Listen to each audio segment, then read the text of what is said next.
Aonde é que mora Deus? Aonde é que mora Deus? Alguns poderão dizer que Deus mora no céu. Outros poderão dizer, não há lugar especificamente indicado ou que nós possamos dizer que é a morada de Deus. Outros poderão dizer que Deus enche todo o universo. Há quem diga também que Deus habita a própria natureza. Se fosse esse o caso de Deus habitar a natureza, então o ensino do animismo teria razão. Há pessoas que têm essa crença. Acreditam que o mar é Deus, Deus está no mar. Acreditam que as árvores é Deus e que Deus está nas árvores. Que Deus habita tudo e tudo é Deus. Só que eu tenho um problema com essa ideia. Se Deus é tudo e tudo é Deus, significa então que Deus foi criado. Porque esta terra foi criada. Esta terra não apareceu sem ser criada. Esta terra não é eterna. Portanto, se teve um princípio, se teve um começo, se teve quem a tivesse criado, então o animismo não está certo. Não se pode dizer que tudo é Deus e Deus é tudo. Temos então que perguntar, então, aonde é que está Deus? Se a ideia do animismo não nos inspira, temos que perguntar, aonde é que está Deus? Se tivéssemos que procurar Deus, aonde é que o iríamos encontrar? O que é que disse Jesus sobre este assunto? Nós vamos ler no Evangelho de João, capítulo 14, versículos 21 a 24. Jesus falou sobre a morada do Pai. E nós vamos ver algo tão glorioso e precioso neste ensino de Jesus. Evangelho de João, capítulo 14, versículos 21 a 24, que diz: aquele que tem os meus mandamentos e os guarda, esse é o que me ama. E aquele que me ama será amado por meu Pai. E eu também o amarei e me manifestarei a ele. Disse-lhe Judas, não o Iscariotes: de onde procede, Senhor, que estás para manifestar-te a nós e não ao mundo? Respondeu Jesus, se alguém me ama, guardará a minha palavra, e meu Pai o amará, e viremos para ele, e faremos nele morada. Quem não me ama não guarda as minhas palavras, e a palavra que estás ouvindo não é minha, mas do Pai que me enviou. De acordo com este texto, vimos que é possível Deus morar no ser humano. Mas como é que Deus pode morar no ser humano? Jesus explica-nos, lendo os versículos 21 a 23, nós encontramos 3 pontos muito importantes, como se fossem condições para que Deus pudesse morar no indivíduo. E este texto diz que Jesus, que o Pai, o Espírito Santo, nós vamos ler mais adiante, habitam na pessoa. Qual é a morada de Deus aqui na terra? É a pessoa descrita por Jesus nestes versículos. O primeiro ponto que nós podemos encontrar é que a pessoa que tem os mandamentos, João 14, 21, aquele que tem os meus mandamentos e os guarda, diz a palavra do Senhor que o Senhor se manifestará a essa pessoa. A palavra tem, no grego, é tão clara como no português e significa possuir. É possuir no sentido de que tem os mandamentos. Agora uma pergunta, de quem são estes mandamentos ou de quem são estas palavras? Estas palavras são de Jesus. Aliás, Jesus disse também que estas palavras que eles estavam ouvindo eram do Pai que o tinha enviado. Ora, se as palavras são do Senhor e têm sido dadas a nós, repare que Jesus diz que são possuidores da palavra do Senhor. Significa que temos os mandamentos que Deus nos deu. Possuímos esses mandamentos. Porque é o que Jesus está aqui a dizer. Quem tem os mandamentos, quem tem as minhas palavras. Portanto, a pessoa que possui as palavras do Senhor. Como é que fazemos a partir daí? Creio que o mesmo versículo ensina-nos. Jesus diz quem tem e os guarda. E guardar os mandamentos tem a ver com os observar. Eu estive a ver no texto grego para entender melhor o que é que Jesus estava a dizer.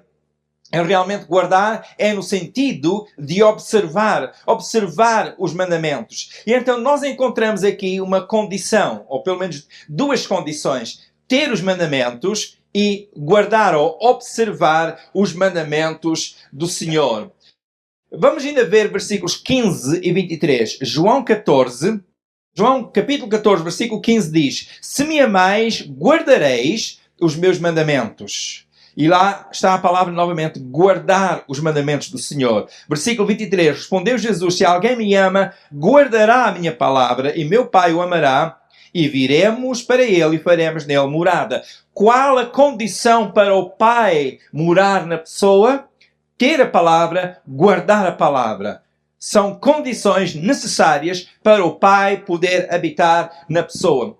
Portanto, vimos que não é só o possuir os mandamentos como quem possuísse um livro. É necessário observar os mandamentos do Senhor. E este aspecto é significativo. Porque, repare, o Senhor está a responsabilizar-nos. Ele diz: quem tem os meus mandamentos, quem os guarda. Há aqui uma responsabilidade que é dada a nós. Que responsabilidade é esta? De observar os mandamentos do Senhor. Paremos bem no que Jesus diz. É necessário guardar a sua palavra. Necessário, é uma condição. O Pai mora na pessoa que guarda as palavras que Ele deu a Jesus para dar a nós. Alguém poderá dizer: eu tenho a Bíblia, portanto o Pai está em mim. Não. É diferente o possuir a Bíblia e o observar os mandamentos de Jesus. Qualquer pessoa pode possuir a Bíblia. Não custa nada, neste país, qualquer pessoa ter uma Bíblia. Mas não é isso que Jesus está a dizer. A pessoa pode ser possuidora de um livro, no entanto, não estar a observar o que o livro ensina. Não é só possuir, é ter as palavras e seguir. Guardar as palavras no sentido de estar a observar, de estar a praticar. A pessoa até pode dizer que lê a Bíblia, porém não é isso que Jesus está a dizer. Ele está a dizer: guarda. É bom ler a Bíblia. O que Jesus está a dizer é mais do que ler a Bíblia, é guardar o que Ele deu para nós possuirmos. Portanto, nós possuímos as palavras de Jesus porque temos lido a Bíblia, temos ouvido o ensino da Bíblia. E Jesus então leva-nos a um passo mais à frente: guardar, observar, viver, praticar o que Ele ensina. E são condições necessárias para que o Pai possa habitar na pessoa, no crente. A pessoa pode dizer que frequenta a igreja, pode dizer que é membro da igreja, mas não é isso que leva o Pai a viver na pessoa. Qual é a condição? Ter e guardar as palavras de Jesus. O terceiro aspecto que Jesus referiu é o amor. Porque Ele diz: aquele que ama ao Senhor guarda os seus mandamentos. Vamos ler novamente João 14, versículos 15 e 23, Evangelho de João 14, versículos 15 e 23. Se me amais, guardareis os mandamentos. Quem ama ao Senhor, guarda os mandamentos. Versículo 23, respondeu Jesus: se alguém me ama, guardará a minha palavra, e meu Pai o amará. E viremos e faremos nele morada. Portanto, qual é um terceiro aspecto, um terceiro ingrediente importante? Primeiro é ter a palavra. Segundo, praticar essa palavra, observar a palavra. E o terceiro, amar ao Senhor. São três pontos que estão ligados. Todos eles são importantes, estão interligados. É quase caso de dizer que um não existe sem o outro. Porque Jesus está a dizer: quem me ama, guarda os meus mandamentos. E qual é a prova da pessoa amar a Deus? É o facto de estar realmente a guardar os mandamentos com esse sentimento para com o Senhor. Deus procura pessoas que expressem amor para com Ele. Há aqui algo interessante. Quando amamos a Deus, o relacionamento com Deus não é forçado. E isto é o que o Senhor deseja da casa onde Ele mora. E que casa é essa? É cada um de nós. Nós somos a casa onde Deus habita. A pessoa pode dizer: eu faço as minhas orações a Deus, meu pensamento vai para com Deus todos os dias, a toda a hora. Isso é bom. Mas não é isso que Jesus está a dizer neste caso. É preciso guardar as suas palavras, ter as palavras, guardá-las e amar ao Senhor. Esta questão de amar é sinónimo de conhecer uma pessoa num nível em que existe um relacionamento real e verdadeiro. Quando nós dizemos que amamos a Jesus, o que é que nós estamos a dizer do nosso relacionamento com Ele? Quando você diz que ama a sua esposa, o seu esposo, o seu pai, o seu filho, o que é que você está a dizer? Que há algo no seu íntimo que é tão forte que o liga a essa pessoa. Liga-o ao seu filho, ao seu pai, à sua esposa, ao seu esposo. É uma força. Vimos então aqui duas coisas muito importantes. O relacionamento com Deus é a nível da emoção e do entendimento. Nível de emoção. A parte de emoção é o amor. O amor é uma linguagem. E linguagem realmente pode ser expressa pelo sentimento, pela emoção. Quando nós dizemos que amamos a Deus, o que é que nós estamos a dizer ao Senhor? Estamos a dizer, Senhor, eu estou contigo. Eu quero-te. Eu quero estar ligado a ti. O apóstolo Paulo dizia em 1 Coríntios capítulo 6, versículo 17, 1 Coríntios 6, 17, aquele que se une ao Senhor é um espírito com Ele.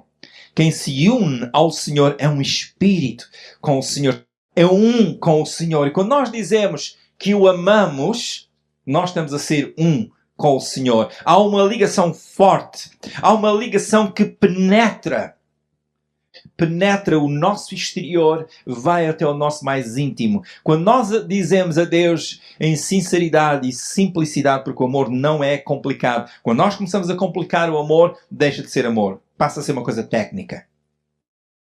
O amor não é uma coisa técnica. O amor é uma coisa simples, que se expressa com sinceridade.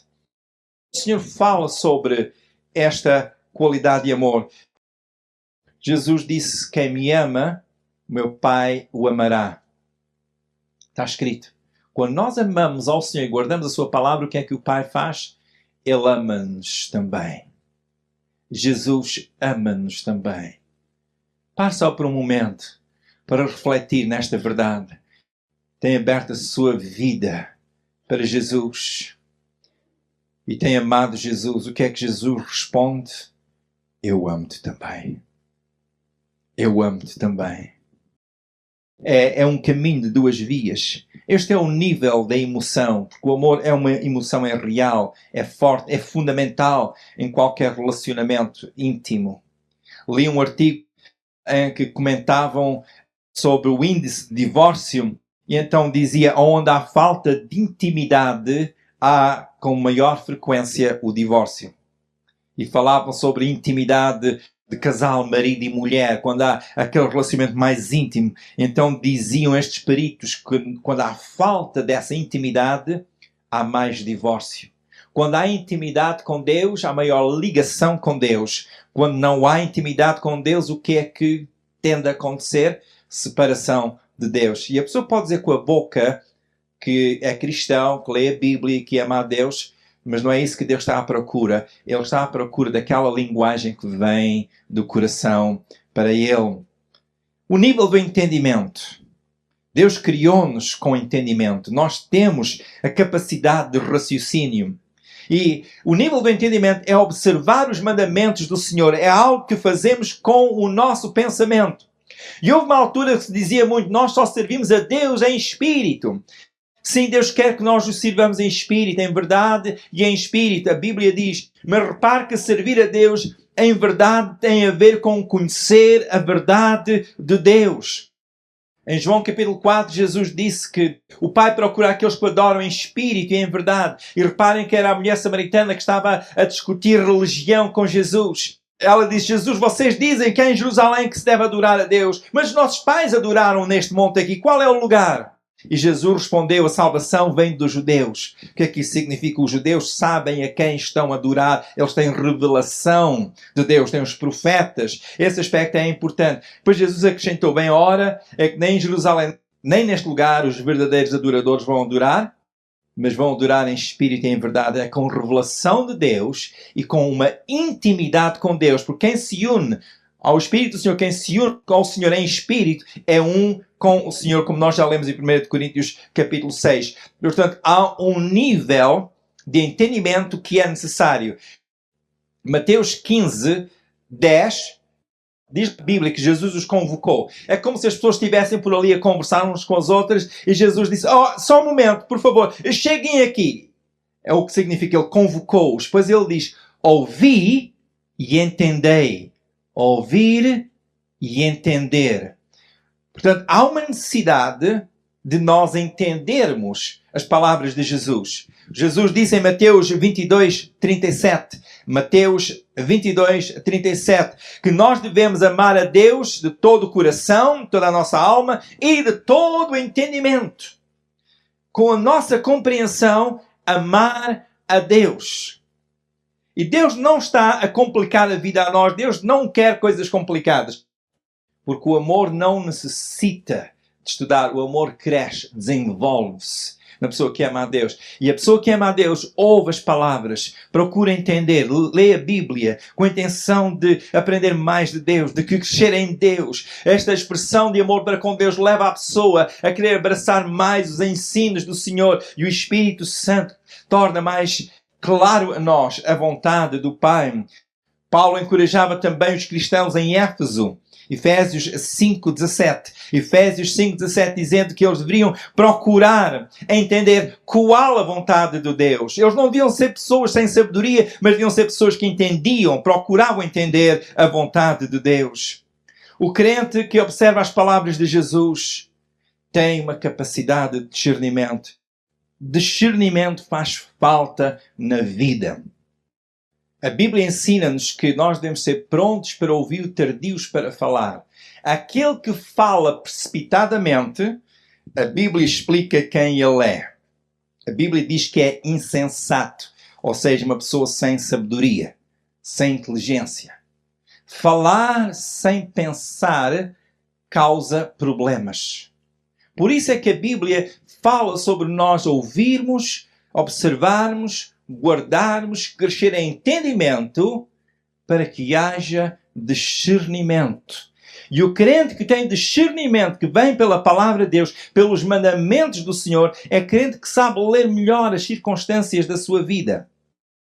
O que é que Jesus está a dizer? Quem tem as minhas palavras e as guarda, o que é que ele está a dizer? Ser responsáveis por aquilo que ele nos deu. E o crente que não usa discernimento faz erros. Discernimento é importante para a pessoa em quem o Senhor mora. Se Deus mora na sua vida, e eu creio que sim, se você tem recebido as palavras, tem guardado as palavras, tem amado ao Senhor, você é pessoa de discernimento e procura cultivar discernimento. Discernimento é como aquela luz que nós temos. E quando andamos, nós vimos aonde estão os buracos e sabemos evitar esses buracos. O discernimento da vida ensina-nos que não é boa ideia pôr pés nos buracos. Em especial se nós não sabemos qual é a profundidade do buraco. Em especial se nós não vimos o que é que está por baixo da superfície da água que está turva. É importante discernimento. E eu creio que o Senhor queria que os seus discípulos cultivassem o discernimento.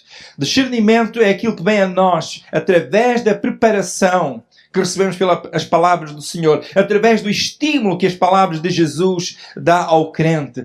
O discernimento é aquela iluminação que se desenvolve porque temos estudado a palavra do Senhor. O apóstolo Paulo fala em termos da renovação do entendimento.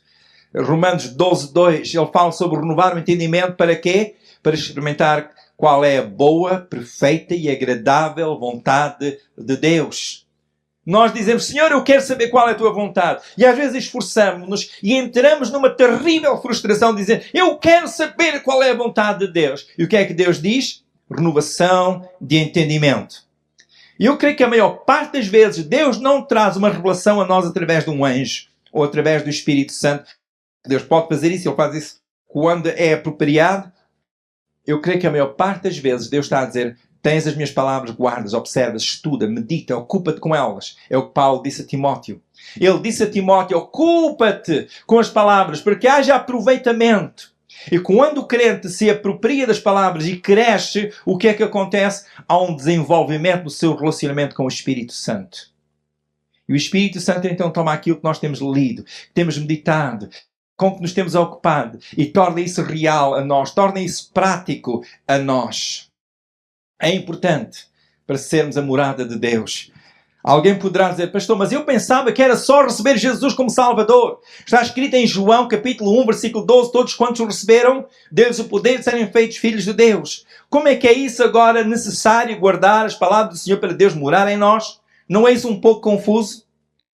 O primeiro passo realmente é receber Jesus. Evangelho de São João, capítulo 1, versículo 12, diz a todos quantos receberam Jesus são feitos filhos de Deus. Agora, há um outro aspecto que nós precisamos de compreender aqui. O Evangelho de São João, capítulo 1, também diz que Jesus veio para os seus. Quem eram os seus? Era o povo judeu. Quem era o povo judeu? Era o povo das promessas, o povo da aliança, o povo da revelação de Deus. Deus deu, através dos seus profetas, a revelação à nação. Os judeus sabiam que o Messias viria. E se os judeus tivessem recebido Jesus como Messias, eles teriam guardado as palavras de Jesus. Quando não receberam Jesus como Messias, também não guardaram as suas palavras. Portanto, nós temos que ver o contexto. O contexto diz-nos que Jesus veio para os seus e os seus eram aqueles que conheciam as palavras de Deus. Só que não estavam a guardar. Quando nós dizemos que aceitamos Jesus, estamos a entrar na porta que é Jesus. Ninguém vai ao Pai senão por Jesus. Não se entra, na realidade, dentro de uma casa se a pessoa não ir além da porta. Jesus é a porta, mas é preciso entrar. O que é que nós precisamos de fazer? É começar a receber o ensino de Jesus. Ler os Evangelhos, ler a Palavra de Deus, procurar crescer em conhecimento, ter maturidade que vem através do ensino da Palavra de Deus. E Deus começa a morar em nossas vidas. Repare, morar na realidade não como visita. O Senhor quer morada permanente, não quer morada passageira nas pessoas. Há pessoas que aceitam Jesus, sentem-se felizes. Já tenho ouvido isto várias vezes. Pessoas que sentem-se tão felizes por vir à casa do Senhor, aceitaram Jesus e algo bom começou a acontecer. Mas passado algum tempo, já não estão a servir ao Senhor. O que é que aconteceu? Jesus passou ali de passagem. Como não começaram a guardar as palavras para que a sua raiz em Deus se aprofundasse mais, para que o seu entendimento se desenvolvesse, deixaram-se levar por outras ideias. E como diz aquela parábola, vieram as aves e comeram a semente. Na parábola da boa semente. Estes pontos referidos em João são importantes. Receber Jesus é o primeiro passo. Mas é o primeiro passo que nos leva a receber as palavras e a guardar as palavras. É aquele primeiro dia em que estamos com o Senhor e a partir daí começa aquele processo de nós nos desenvolvermos em Deus. Por isso é que os discípulos foram pessoas que puderam ensinar. Os discípulos andaram com Jesus vários anos. Não foi só o Senhor chamá-los no primeiro dia e depois mandá-los para casa a dizer, prontos, vocês agora vão para casa, são meus discípulos. Eles acompanharam Jesus.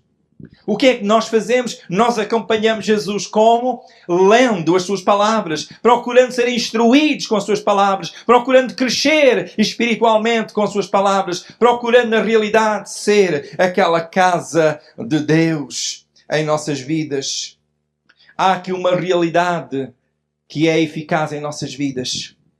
Jesus falou sobre manifestar-se aos seus discípulos. Quem me ama guarda as minhas palavras. Guarda as minhas palavras e eu me manifestarei a ele.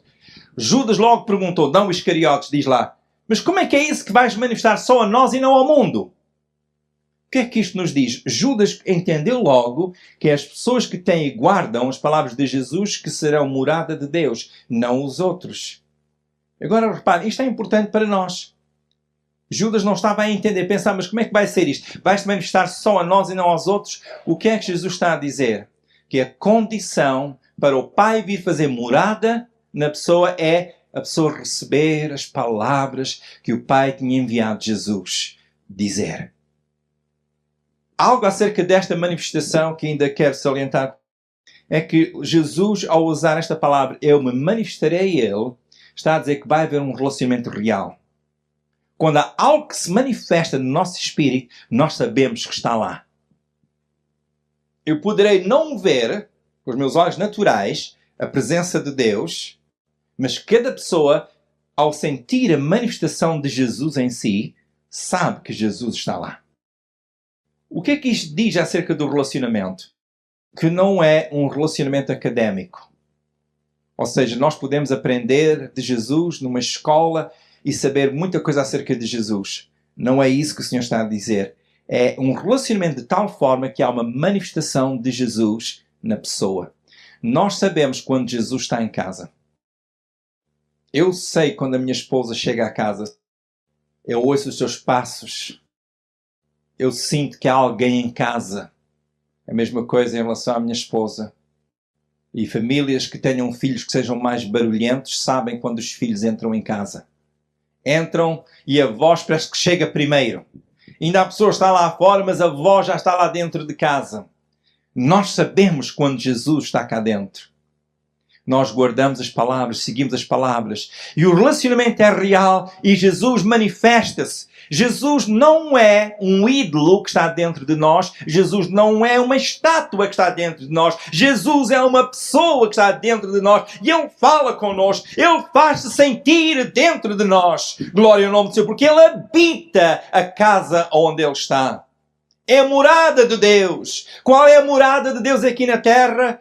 Cada pessoa poderá dizer por si própria, sou eu.